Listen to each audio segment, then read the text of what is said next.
Hello, hello, hello. Welcome to Kernels of Truth, brought to you by Progress Kentucky. It's been a pretty eventful week politically here in Kentucky, so I'm pretty thrilled to talk with you this week, folks, about what's going down in the bluegrass and around our commonwealth. Especially thrilled because I'm doing with some great friends who really do make this a fun political conversation. So really, we're going to cover breaking news in the gubernatorial race. Yeah, that's not the next election, but it's the election after the next election. But big news there. We're going to cover, of course, our update, what's been going on with Mitch's health, what's been going on with Matt Bevin's jail status. So we got to catch up with those items. And then, really just important news about one of Governor Beshear's kind of marquee goals and what he's been able to do with that. So that's what we're going to cover. Should be fun. But before we get into it, let me know who you are. Check in with our co-host. Let us know who you are, where you are, and who is on your BITIN list. So, all right. It doesn't necessarily have to be a biting list. If you don't want to bite anyone today, that's fine. But yeah, let's go ahead and check in. And I'm Aaron. I'm coming to you from usually Lexington, but I'm on the road today. So it's a lovely and nondescript hotel just outside of Ann Arbor, Michigan. And on my bike, I'll be honest, I'm annoyed because I feel like we had this moment where, the Trump administration was clearly like, shattering norms, doing dumb things, wasn't delivering on their campaign promises, had, really screwed over a bunch of his GOP Senate team. And so I was like, yeah, this is going to be the new era of people fighting for common sense, and they're going to stand up the Trump administration. And it seems very clear as they try to throw Todd Blanche into a role he is completely inappropriate for, right? So the person who's going to be in charge of the Department of Justice, which has been historically well cordoned off from the White House, doing the important work of law, of enforcing all of our laws. And, blind justice should be blind. Todd Blanche is not blind. He is Trump's person. But I think we could do something here. Mitch can't vote. We'll touch on that later. Lindsey Graham's dead, so there's that opening. But it just looks, and Thom Tillis has been burned, and Cornyn has been burned, and like maybe this is going to show some gravitas and some like spine, and the conservative GOP is going to say, you know what, we're not just the MAGA party, we're going to do what's right. And it turns out they're not doing any of that. So on my biting list is Thom Tillis, Senator from North Carolina, short timer, clearly just looking to go along and get along because he is not standing up to Todd Blanche's nomination, which is just a shame. The guy who was making sure that we went after James Comey for seashells is going to be in charge of that hallowed institution. Gross. Just gross. All right. Next up, let's check in with Nate. Nate, are you there? Hey, I'm here. Hello, dear Kernels of Truth listeners and watchers and other groupies. We know you're out there. This is Nate Orshant coming live and direct from Kitson, my home here in South Frankfurt. And, so this week, I'm not going to do a biting list. I'm going to do a handshake list because there's a Kentucky politician whose hand I would like to shake, who I never thought I would. The guy's name is Thomas Massie, the representative. He actually spearheaded this amendment to the State Department budget request that would have zeroed out money for Israel to the tune of like $3 billion or so. That came from this guy who ordinarily would be on the other side of most everything for us. It didn't pass, unfortunately, and apparently, the Democrats were about evenly split. Which boo, guys, really? But bless Thomas Massie, the only Republican to be for this and actually take leadership on it. So this week, I would shake his hand if I saw him. Back to you, Aaron. The thing about Thomas Massie, right? So if you look at our history of engagement in our social medias, like we have given him kudos, like I think 4 times, but every time we do is one of like the biggest engagement moments for our social media.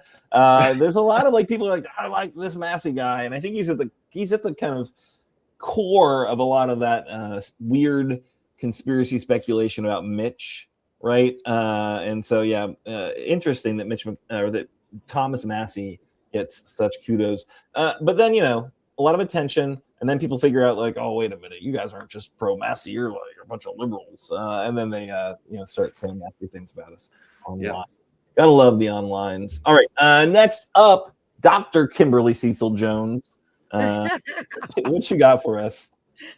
Well, I'm coming to you live from Louisville, Kentucky, Jefferson County, the largest county in Kentucky. Woo-hoo. And I got a biting list today. Well, I got a comment first, and then I got a biting list right quick. But my comment is, I don't want to shake Thomas Massie's hand for doing his job. It's just that we've all been so conditioned that the bar is so damn low now. Oh, yeah. Anytime that they do their jobs, we're like so ecstatic. But I will not forget that he doesn't hardly bring any money to Kentucky. I will not forget the discriminatory things and votes that he's had. I will not forget that he doesn't respect women in the way that they need to be remembered and treated and respected. I will not forget, and I will not shake his hand for doing his damn job. The bar is so low that we get excited for what they were supposed to be doing in the first place. But I am glad that he is speaking up and out and doing his job for a change. I am glad of that. But on my biting list, I got Kentucky legislators. And nobody get upset, nobody get mad, because if you haven't been doing this, then I'm not talking about you. But I'm talking about any legislator that, is not doing their job effectively, that they're crooked, they're contemptuous. Those are the legislators that I'm talking about. And I don't give a daggone if you're Republican, if you're Democrat, if you're independent. 8 years ago, ladies and gentlemen, and everyone, 8 years ago, we were ranked number 1 in the entire country. This state was, by this report that was from the Institute of Corruption Studies at Illinois State University. They all did this study with the different reporters and people about what were the most corrupted politicians in what state. Do you all know that 8 years ago, Kentucky was number 1 in the entire country for the most corrupted politicians? Wow. And we still continue. We don't learn anything. We still continue to have some of the most crooked politicians known to mankind, because they've been crooked for a long time. So that's what's on my biting list. Back to you, Aaron. So do you have any specific stories you want to share about the crookedness, or about generally who you don't like? Or, I mean, there's a lot of bad ones out there, but there's some good ones. A handful. Or well, remember I said it doesn't matter what party you're affiliated. If you're not being crooked, then I'm not talking about you. Sure, right. Not naming a lot of names here. That was all I'm saying, because I know we have some lawmakers that spill the cheese. Exactly. We got names. The politician that, with the Denise Gray situation. We've got Grossberg here in Louisville. I mean, I could go on and on. We've got Beverly Chester Burton. We could go on and on and on of the corrupted politician, Matt Bevin. We could just go on. Okay. All right. We could just go on. You have strategically named a number of lawmakers who are no longer going to be in office. But yeah, I feel you. Yeah. Well, we're talking about right now. We're not talking about down the road. We're talking about right now, this moment. Now. They're still in office, except for Matt Bevin. But she's scared. She doesn't want to name a empower lawmaker. All right, let's do this though. We want to remind everyone, and thank you for your lists, everyone. We want to remind everyone how critical the next little piece of work is. The next stretch on the calendar. We have got a lot to do, and I'm going to challenge you all of you within the sound of my voice. We need you to get involved. We are 110 days away from November 3rd. That is a blink of an eye if you really put together a plan to mobilize a lot of voters, right? So, and we have a plan to mobilize a lot of voters, which means we really need you guys to step up. Have you been to one of our Flip the Six postcard parties yet? I know that Kim hasn't because we've not held one in Louisville, or at least in her living room. So I feel like that's kind of maybe what we'd have to do to get her to come out. But I know that Nate has made the trip, right, which is amazing. But since the beginning of the year, we've been organizing volunteer nights for folks to handwrite postcards to voters who are unlikely to vote in midterm elections. Not just to say go vote, because those just get, thrown away and ignored, but asking them to take a survey, share their concerns about our economic and political systems. It's a new wrinkle on a time-honored tactic, but we want to make sure that folks share their views. We want to ask these people what matters to them, and then how they think our politicians are responding to what matters to them. So really, it's an important opportunity. We are going to be doing this. It's a postcard party, people. We're going to be at Wisebird Cider, which is, of course, in Lexington. Sorry, Kimberly. It's in the Manchester Distillery District, and it's on the third Tuesday, which will be July 21st. So next Tuesday. We've made it through nearly 15,000 of our 20,000 voter universe. So the target voters we're trying to get to. We are shifting into high gear to get through the rest by the end of the month. So please join us. Please spread the word. Please bring your crew. You can always find up-to-date volunteer efforts on our website.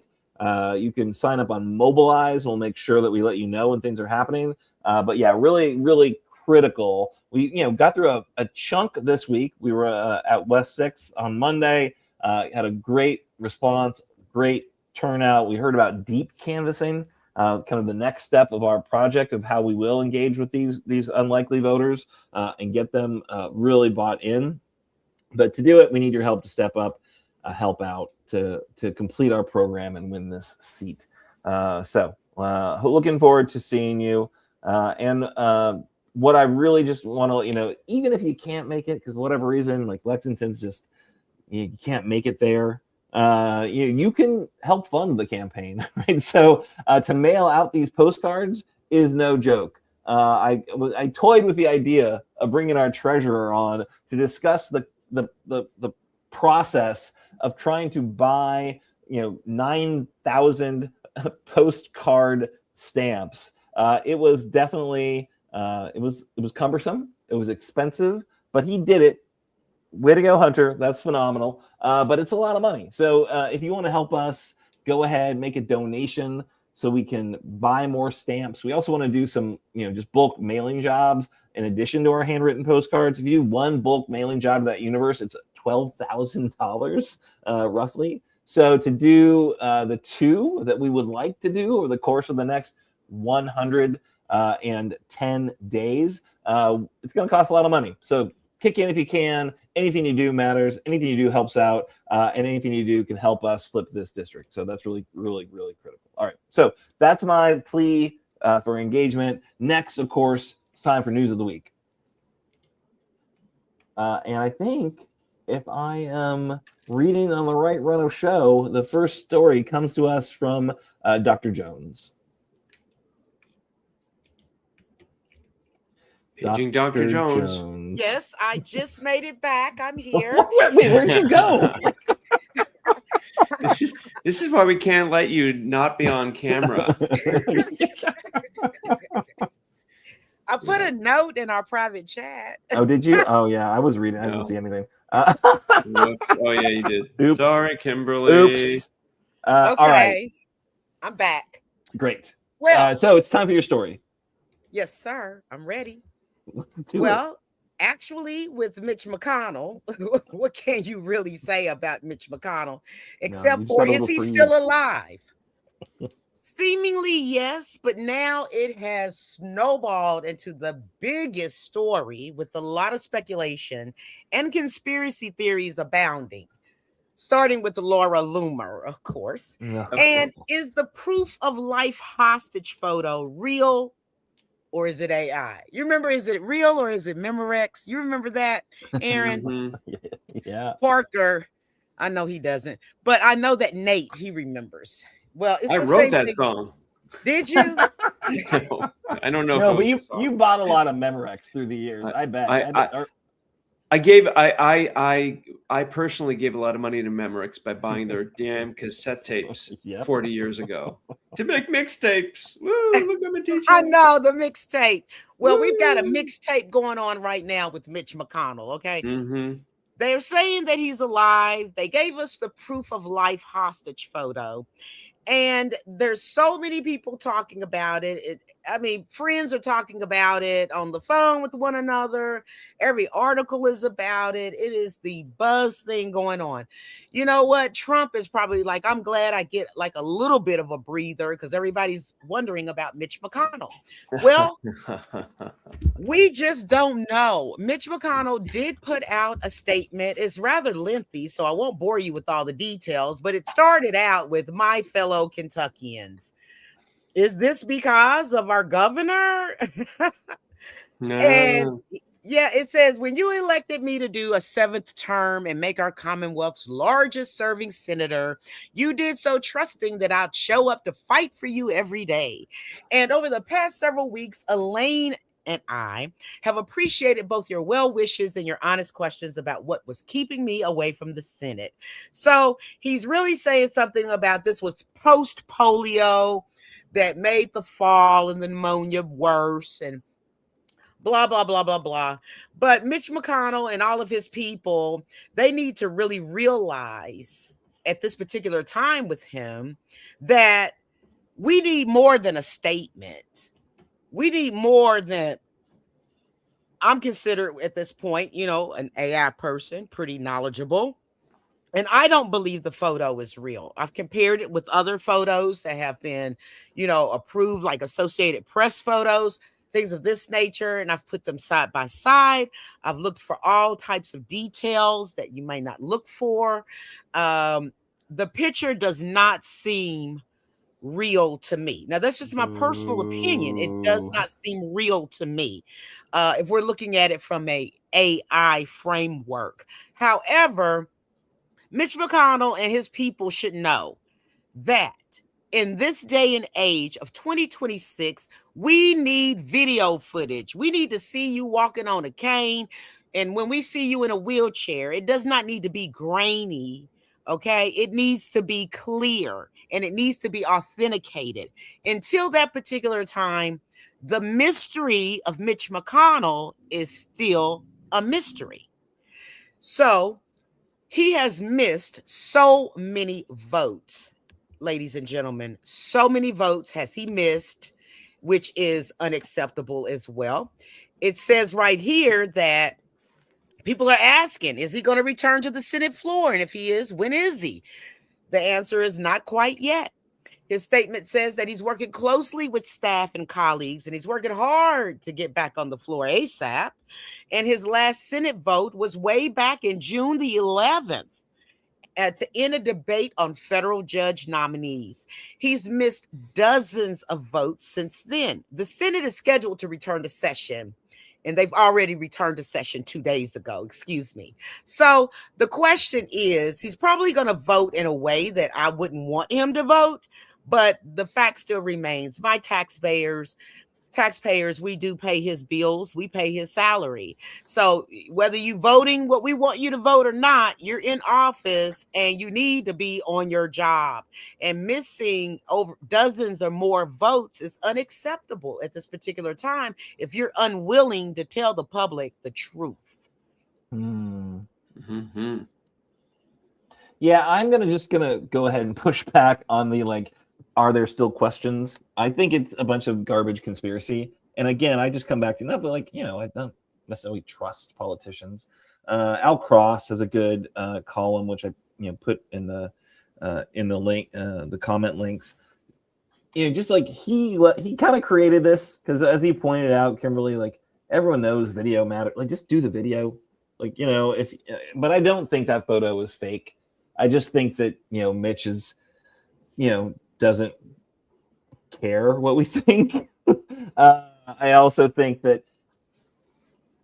who benefits? This whole idea, he's not really alive or he's not really up and around. I think it's pretty clear he was in a rough spot. He got pneumonia, and now he's on his on some sort of recovery. but he's an old guy with, polio survivor, and he's like on his way out. I don't like, what in the world why would the Republican Party pretend that he's alive just so that what? I think he's still alive, but outcome? I think he's alive, and that could be a picture, but I do believe that it's been touched. There's been some modifications in that photograph. Believe me when I tell you that. Well, I'm not saying that he's dead. I'm just saying that he might be in a situation, or he might not look in a situation, or be able to concentrate in a situation to do a video at this particular time. And I do believe the man is still alive. The picture is like covering up for the fact that he's not as well as the picture would imply. I just talked about this last week. Remember, I told you about Nancy Reagan, Ronald Reagan. Yeah, I told you about Eleanor and Theodore Roosevelt. Yeah, I told you about Jackie and John Kennedy. This is Coolidge. Still, like, they're just covering up the fact that he's not well. All right.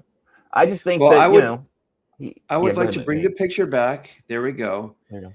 And all I want to say is who amongst us has not worn business casual when they were in their hospital bed? I know I have. There's nothing wrong with that. I wore a tie. I'm surprised he didn't still have the hospital gown on, but Well, he probably did, and then he put on the shirt for the picture. Right. This is a very staged picture. I buy that, 100% staged. But he's like, I won't have it.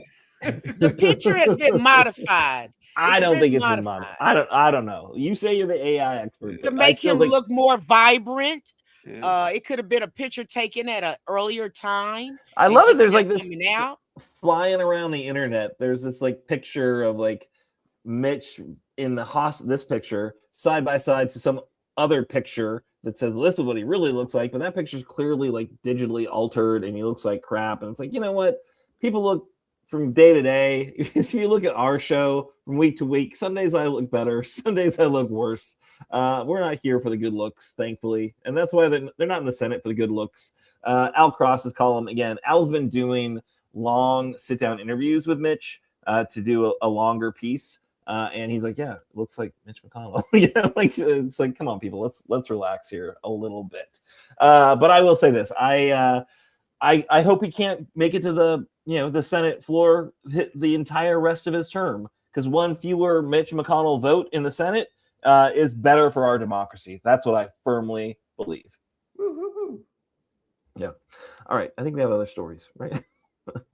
But yeah. So what's interesting to me now? I know we're all about this upcoming election, November 3rd, 110 days. But there's another election after that one. This is the one that's been getting a fair amount of attention recently because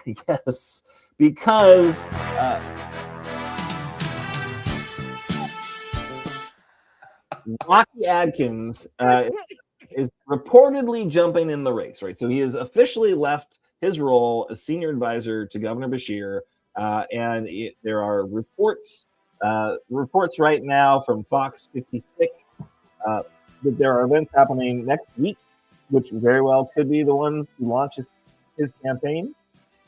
When asked if his decision to leave the Beshear administration had to do with a possible run for governor, and this I'm reading from, of course, our friends at the Kentucky Lantern, Emily Ferguson, who apparently is Rocky's spokesperson right now. Rocky has always answered the call to serve Kentucky. He'll have more to share about the work ahead in the coming days. Well, yeah, obviously he's running for governor. I love this, and I guess we'll play the Rocky theme because who doesn't love a little boxing? But what I would say is this should not be settled in the boxing ring, because I don't think anyone wants to see old Rocky Adkins try to beat up on a woman, because young Jacqueline's already thrown her hat in the ring, right? I think this needs to be settled on the basketball court. They both have like basketball histories. She has been a coach. He also was a player. He was, I think, famously at Moorhead and played basketball there, and that was really his entry into politics, because we leveraged to come into politics. I think it's interesting. We'll see how this race shapes up, if there'll be outsider candidates who jump in, or if they'll just be people who clearly are looking to kind of ride Andy's very popular coattails. They're going to have very different views, I think, of what to do, although they'll be very much based in the like how you continue to serve Kentucky, because Andy's gotten high marks on serving Kentucky, partisan politics aside, which is what they definitely both need to do. But I think those two facing off in a primary where Jacqueline, I think with her announcement linked to what was a very old op-ed, very proudly touting her support for reproductive health care justice, which sets up an interesting contrast, right? Because we know that Rocky's long history as an Eastern Kentucky Democrat, he was pro-life. He was fairly unabashed about it. So that will set up a very clear dynamic, I think, in that primary race. But ultimately, voters are going to get to decide. We're well out from the race. We'll see what else happens. But, I think Rocky's a great candidate. I'm excited to see him on the campaign trail. As I've said a number of times on this show, I loved how the dynamic of Andy and Rocky after Andy beat him in the primary, of how Rocky really just stepped up and was an incredible hype man for Andy in areas of the state that Rocky was incredibly popular in. So I'm excited to see him jump in the race. I think it gives us a more robust primary, certainly, but then also gives us a better shot of ultimately electing somebody who could represent the state. And Jamie Comer, that guy, we all know he's angling to run for governor. What's his big legacy? Oh, protecting the Epstein class and doing everything that Trump wants him to do. And see, it doesn't seem like that's really delivering for Kentucky's people. So I like the framework of this race already right out of the gates. All right, that's me. Nate, you got some thoughts on that one? Oh, I mean, it's extremely interesting. But what I wanted to say was one of the reasons, my friends, to come to these postcard writing events, such as the one coming up this Tuesday at where? Weisberg. Yes. Is that you invariably talk to fellow progressives who have strong opinions about things, and you learn stuff. So at the table I was at, filling out postcards, the topic of Rocky resigning came up, and I was surprised, but I guess I shouldn't have been, that a couple of the women there were not pleased, because to their way of thinking, Jacqueline would be an awesome governor and a great candidate, and that Rocky was going to come in and sort of steal some of Jacqueline Coleman's thunder. Maybe, maybe not, but I wouldn't have ever heard that necessarily if I wasn't there, sort of rubbing elbows with my fellow progressives. So yeah, come on down. You'll have a good time, and you might actually learn stuff that you didn't know before. Yeah, if you tune in to Kernels of Truth for an hour of Kentucky political conversation, you should definitely come to the postcarding event, because you get another couple hours of Kentucky political conversation. It's a lot of fun. Good folks, for sure. Different political views. I mean, not radically different, but they're all committed to getting rid of bootlickers in Congress and doing the work to make sure we flip the district. But yes, everyone's got different opinions. I love that about our universe. Kimberly, how about you? What do you think about Rocky getting in the race? I think that most Kentuckians have been waiting for this, but I also think that they were waiting for Jacqueline as well. I've been just cruising through different social media platforms, just seeing what the feelings and the thoughts are about it. And what I'm seeing is the majority of women that I'm seeing that are making comments that they really do have a lot of support for Jacqueline Coleman, for our lieutenant governor. However, although they have big support for her, they still feel like Rocky would be a better governor at this particular point. I haven't really seen a lot of men really talking about it, but those that I have seen on social media platforms, basically, they're for Rocky. So we just have to see how that goes. I would have been on the Rocky train, but now I'm at a crossroads. Because I do like Jacqueline, and she's been by the governor's side, and so has Rocky been by the governor's side. So it's going to be a hard fight. Yeah. No, it is going to be a great fight. I'm excited for it. if you have listened to this show, for a while, like I really think the answer to the challenges of our democracy are more democracy, right? So like I love a contested primary. Right. I love people like really going for it, and I don't like dirty politics. I'll be honest. I don't like whisper campaigns. I don't like negative campaigning. That's the reason we did what we did with the 6th district race, which was to ask them all the candidates for the 6th district, to pledge to not run dirty races, to not spend money on negative ads, and to come together to unite around the ultimate nominee. I did want to just go ahead and mention, I'm sorry we don't have Sherilyn Stevenson with us tonight. We had queued her up to have a bit of a conversation. She had some things come up. She wasn't able to make it, which is really sad because I do want to check in with her. But the other thing I want to check in with her because putting it all out there is tough. So I think the fact that Andy, when he vanquished Rocky in the primary, and that Rocky was willing to kind of come and stand shoulder to shoulder with him, and that Andy was willing to like welcome him in, that just shows a political, I don't know, it just shows a sensitivity. It shows a sense of reality, right? Because we don't win with factions. They're not enough, like Democrats in Kentucky, not despite what the legacy of party registration would have you think, there's not enough Democrats in Kentucky to win in a splintered, political landscape. We've got to come together. So at any rate, I'm pretty confident. I don't know why. I don't really know these two individuals very well at all, but I'm fairly confident that Jacqueline and Rocky can run a contested, vigorous primary and still come together because they've worked together so much. And I've heard bad blood. I haven't heard, stories about how they despise each other. But remember this also. Also, that's being gracious, that's being professional, that's having class and being elegant, but also it's called bidding your time. What better way to have that edge of being whatever position you want if you're going to be shoulder to shoulder with that person? We saw that with Joe Biden and Barack Obama. We saw that with Hillary Clinton and Barack Obama. So that just shows you the caliber of the people that we're dealing with, and we're very proud of Rocky Adkins here in the state of Kentucky. Yeah, smart, professional, doing the right thing for the right reasons. Let's get to it. All right, next story, the big one, doing things for the right reasons. What we got for big one, especially if you have a preschooler, and especially if you live in Robertson, Rockcastle, Barron, or Franklin County, where I live currently, although we don't have any preschoolers or post-schoolers or any schoolers. My family, I mean.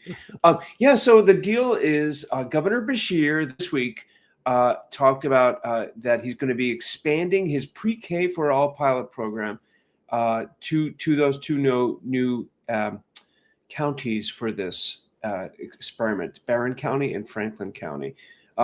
This is a deal that he's using money from this federal Workforce Innovation and Opportunity Act, WIOA, funds.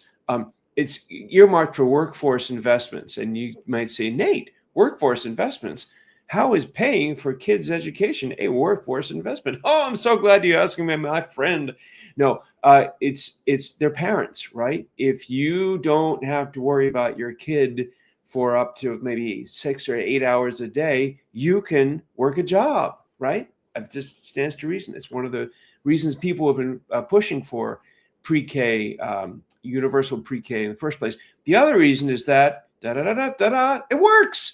According to Franklin County Superintendent Mark Kopp, he said, quote, that's 1,000. He says in regard to the roughly 1,000 kids in Franklin County who would be benefiting from this for the next 2 years, quote, that's 1,000 kids that will have reduced behavioral issues and disciplinary issues, and less that will be chronically absent.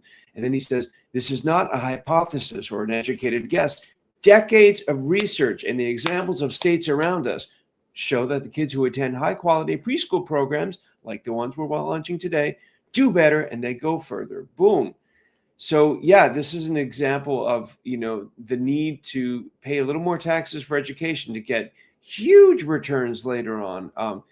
in this case, with this pilot, it's not coming from taxes, or local taxes. It's coming from this federal Workforce Innovation and Opportunity Act funds. But be that as it may, in the next 2 years, so by 2028, maybe 29, after the analysis is done, we're going to see exactly what the effect was on these kids. And it's a good natural experiment because, there's 116 other counties in Kentucky that will not be having this. So we'll be able to do a little bit of comparing. I can talk, I swear.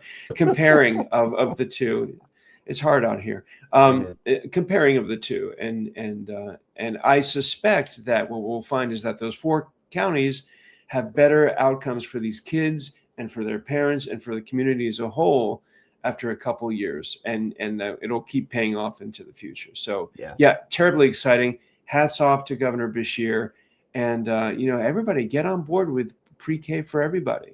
This is a good thing, I think. I really, really hope that it shows. I mean, pre-K for all, like pre-K clearly has a demonstrated track record, as you mentioned, Nate, of like providing huge benefits to the kids, all the community. So it's unfortunate that, the Republicans, the GOP supermajority in Frankfort wouldn't just do this, right? Like we have to do it as he found some secret federal money that was able to be repurposed or whatever. Like this is not what we should be doing. We should be offering this in all 120 counties. I do think it's incredibly interesting. So doing it in Frankfort, which smart. That's where the lawmakers spend time. Like you should definitely do it there. But then Rockcastle County, if folks are not aware, Rockcastle County is historically one of the most Republican counties in the 120 counties of Kentucky. So I kind of love that was the first one. Like, let's do this one. Like, wait a minute, what? You're doing what, Andy? So like you're gonna go right to the behind enemy lines. I'm gonna say that this is not about red versus blue. This is about all of us doing better. So I kind of love that. All right. So anything you got on pre-K, Dr. Jones? I sure do. Notice, and I'm so happy with our governor. He really does care. I think his record shows that he is a very caring individual, and he's not just doing this for the power and the fame. He's doing this and sacrificing himself and his family to try to do right by Kentuckians. But however, notice how they churn the wheel as far as making this seem like, oh my God, this is like a new idea and it's just going to be so wonderful and great. We've had pre-K, used to be called Head Start. Hell, I am, 8 years old, and I used to be in Head Start. Okay. Notice how the computer kind of, had a glitch when I was telling my age. But anyway, I was in Head Start. So I do believe that these pre-kindergarten programs do help to shape and mold you. That 1 year can make or break a student. So I am so glad that we are implementing that again. And I know that the governor just wanted to roll it out for all schools. Like this is mandatory, right? But he's got to do what he's got to do. And if he can get it in where he can get it in, we're going to accept it. And so I'm glad that this is happening. And I'm happy for these children that will be able to experience this. Yeah, and their parents who are able to jump back into the workforce and find work, because obviously right now in some of these childcare deserts, or it's just too expensive. It doesn't make sense to pay the money for childcare because the jobs aren't going to really even cover it, barely cover it, right? So I'm really glad that this project exists. Again, I'm with you, Kim. I wish bigger. I wish it was wider spread. All right. One last story. I want to say this. I want to say this. Yes. Then say it. Okay, I want to say this. I want to give a shout out tonight to Chris Couch. He said that he was grateful for us. And I think that is honorable. That is a blessing. And we really appreciate you, Chris. And he even put on here, hi to Alicia and Dr. Brooks that is watching as well. So we really, really appreciate Chris Couch. That's a powerhouse team right there for sure. Appreciate all viewers. If you want to shout out your name in the comments. We will Kimberly will definitely mention you. And thanks for tuning in for sure. Whether you're watching now on YouTube or on the Facebook or listening later as a podcast, I will, put a little plug. Make sure to. I don't know why you have to say smash the subscribe button. Apparently, that's the only way you can click the subscribe button on YouTube. It has to be smashed. But then also giving us positive reviews wherever you're listening helps us with that algorithm, and it's really important to share the word around. So if you think this political conversation is worth your time, which if you're here, I guess you think it does. I don't know, it is. All right, so our final update, there's a couple stories, our Jelly of the Month Club stories. This one is a new wrinkle in Matt Bevin's legal woes. So a Kentucky appeals court has just rejected Matt Bevin's bid to block his arrest order. So this is the Kentucky Court of Appeals, and they denied his request in this ongoing Jefferson Family Court divorce and child support case drama. And this has been initially reported in WDRB. It was a 3-judge panel that ruled on Tuesday that Bevin is not entitled to the extraordinary relief that he sought through a petition for a writ of mandamus. I'm not a lawyer. I don't know what that one is. I feel like I just heard that for the first time when I read it. Aaron, emphasis on the dam. Mandamus. Yes. Damn. That's damn. what I say. Have you all looked at this Matt picture Bevin. of him? Yeah. He looks like he's been drinking a lot. I believe it. Here's what I like about he's this. still devilishly handsome, alas. Yeah, he was found in contempt. Devilishly handsome, says Nate. He was found in contempt for allegedly failing to provide complete, unredacted financial disclosures as ordered in that trial, right? And here's why he won't do it, because he doesn't really want to give the proof that he's not paid his federal taxes since 2021, which is in fact illegal. But he is getting divorced from his wife because he's a jerk, and she apparently is done with it. And then their son Jonah, who of course was abandoned in a horrible school, air quotes on that one, in Jamaica, where they basically had shipped him off because he was a pain. And so they're like, yeah, well, we're done with you. And then when that school got shut down, which I think was through Paris Hilton's advocacy, weird world that we live in, he was just left there. So the poor guy was just left there, this kid who, didn't ask to be adopted by this asshole and his jerk wife, was then forced to figure out ways to make it through the world. And so I am all here for Jonah. I hope he gets a big payout, because we know that Matt Bevin is super rich, and that's why he's not paying his federal taxes, and why he thinks he can get away with it. But that has run headlong into this judge who is like, nope, we're not putting up with that. And so that arrest warrant is still out there. It's still live. Bevin, I'm pretty sure, is still hiding out in Maine. But at the end of the month, he's going to have to show up. And he doesn't show up with those tax records, which will prove that he is, in fact, a tax cheat and not paying his taxes. He is going to then likely be arrested. He doesn't provide Lock him up. Lock him up. What are the odds? So he is a man of some means, right? He's a wealthy dude. Yeah, Can rich. we stipulate Rich that? dude. What are the But odds? he's not Bezos rich though, so he can't No. Bezos can get away with. What if he could flee to a friendly country, that didn't have extradition? I guess I would think it not friendly. Do you know what I mean? Yeah. Oh, you're suggesting that he gets out of here? Yeah, I think his motivation is so great to avoid, just as you've been saying, that revealing the fact that he hasn't been paying taxes, we're alleging, that fleeing the country, and what's he got to lose? He's getting divorced. How much you want to bet that he is not that fond of his kids when push comes to shove, right? Yeah. So I'm taking my money and I'm parachuting somewhere else. Well, that's fine. And we don't need him here in Kentucky. I don't think Maine wants him either. But justice needs to be served. He doesn't need to be going out of the country living like a king. I don't have any control in any of this. All I'm saying is, yes, he has to show up on the 28th for that actual hearing, and then we'll see what happens. And I'll tell you what, people, in a couple of weeks we're gonna have an update. Because he keeps turning out our political news stream. We're going to keep covering it because come on. Why wouldn't we? This guy was our governor. Oh, and remember who ran with him for his re-election campaign after he got, after his first lieutenant governor wouldn't have anything else to do with him. Like, this guy couldn't even work with his lieutenant governor. So Ralph Alvarado, bootlicker Alvarado, stepped up. Elder abuse Alvarado. Like, yeah, I'll work with this guy, the least popular governor in the history of our commonwealth. Yeah, I'll run as running mate. Why wouldn't I? What an awesome opportunity this will be for me. Yeah, Ralph Alvarado, Mr. Political Judgment, who is of course now the GOP nominee. I thought that was your friend.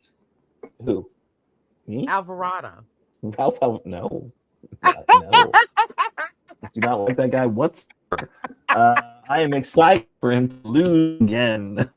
Anyway, all right. So we have a pickup to have to do, and it's about what we've seen in Maine, what we've seen in Houston, these tragic and infuriating ICE murders, and it is really, really important that we do something, right? And the most important thing, I think, we have to stand up for our neighbors.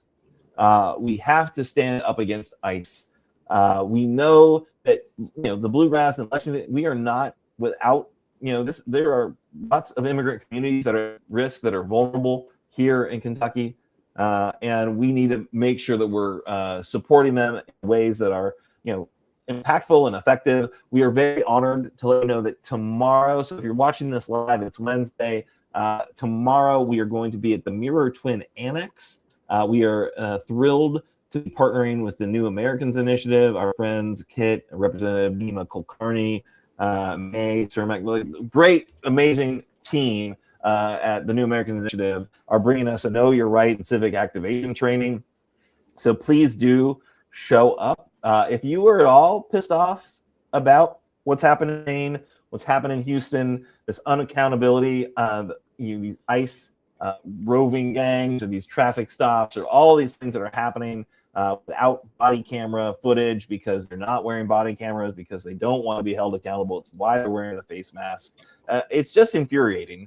And we need to make sure that we are on the same page and working intentionally to support our neighbors and to be, the most proactive bystanders possible to this horrible, irredeemable process we have happening all across the country. It's not just Maine and Houston. What do they have in common? Well, nothing, except there are some brown people in both communities. So they're doing everything in their power to get everywhere.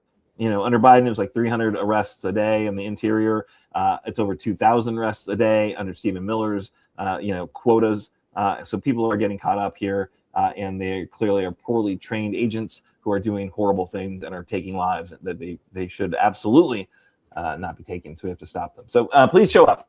And if you hear this after it happened, sorry. But, it's happening tomorrow from 6 to 8 at the Mirror Twin Annex. If you're in Lexington, it's right across National Avenue from the Mirror Twin breweries. It looks like a little strip mall shop there, but it's closed space. It'll be great. And come thirsty, because we have a bar tab we have to hit, so we get the space for free. But at any rate, thanks for all you do for a better Kentucky. And I think that's all I've got today. I don't know. I think we're done. I'm going to be there too, so that's another reason to come to meet you and me. What can I say? If anybody is watching this or listening to this, and you live in the Louisville area, can you please pick me up and take me? Oh. But you must bring your police report with you.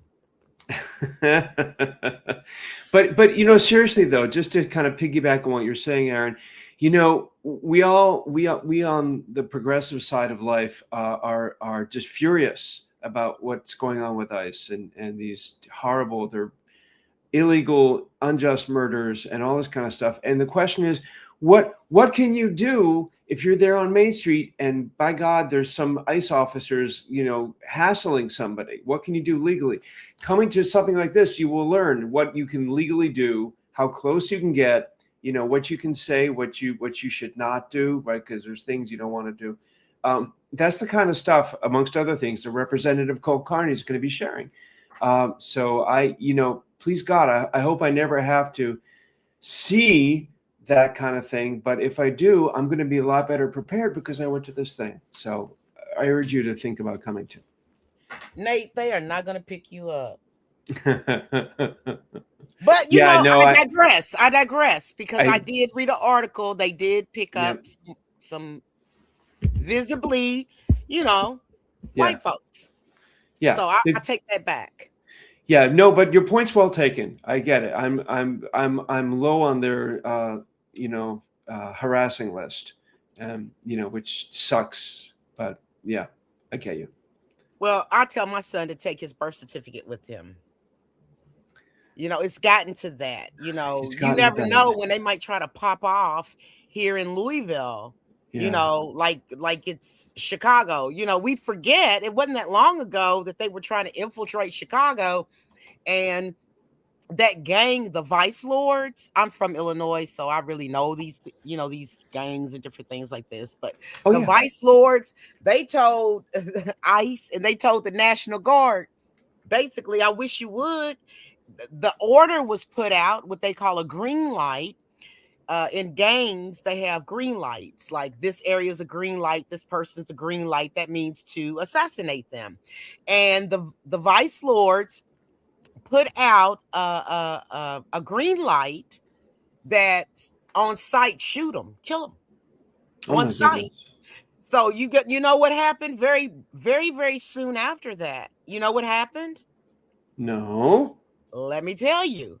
Glad you asked. They got the hell up out of Chicago. You don't hear about Chicago anymore now, do you? Interesting. So you think they discretion was the better part of valor, as they say. Yeah, and then the actual residents of Chicago, all over the city, was against this because they were brutal. I'm not saying every ICE. There is a place for law and order. There is a place for policy and procedure. Yeah. But you don't have to be so aggressive about how you go about doing what you're doing.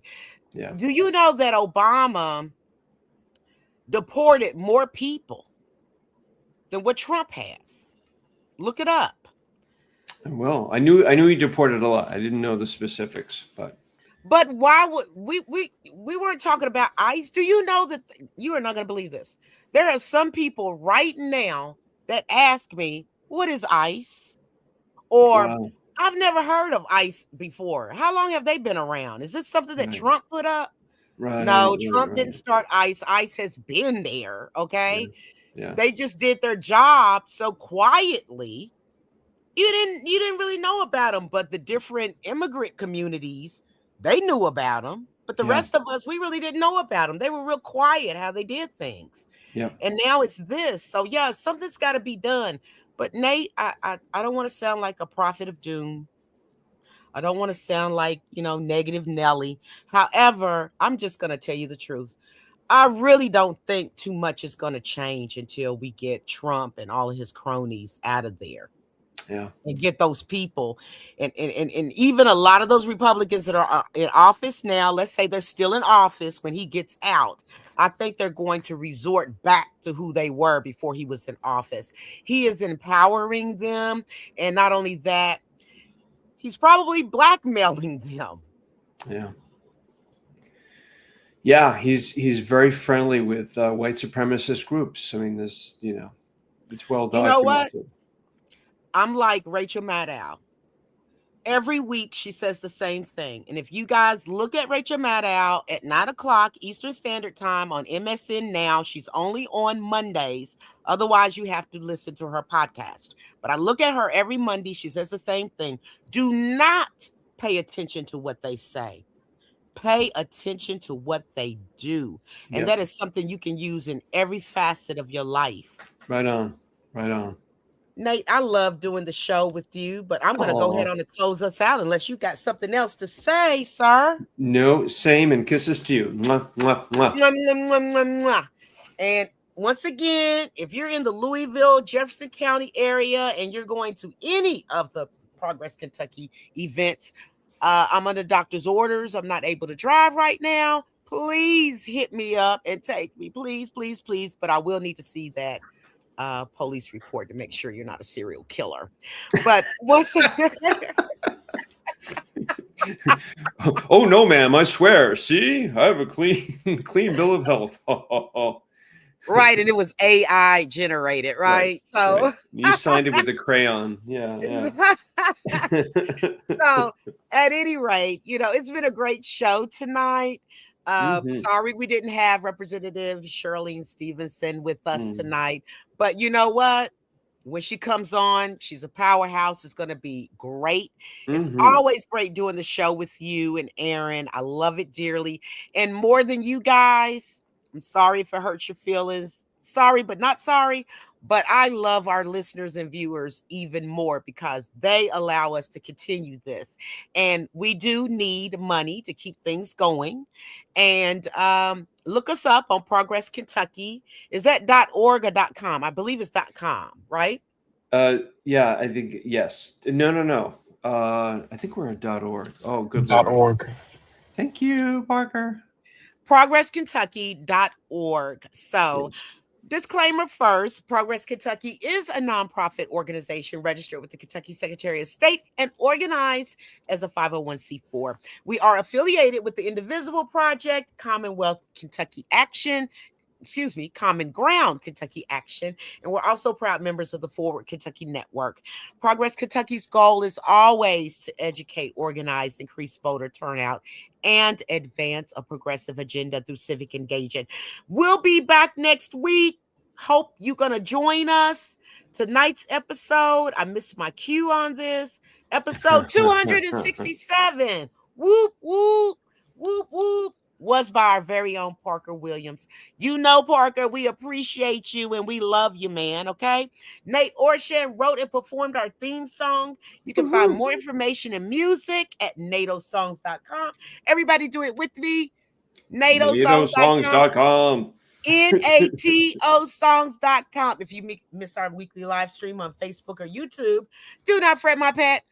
Audio podcasts and our show notes are always available on Apple, Spotify, just about wherever you get your podcast. And when you do, please give us a 5-star rating. We would really, really, really appreciate it. Shout out to Dr. Brooks tonight, Sandy Downs tonight. We really appreciate you guys. Woo-hoo! Thank you so much. It's because of you that we are able to do this. So have a great rest of your week. And until next week, do something nice. Talk to you then. See you next week. Bye.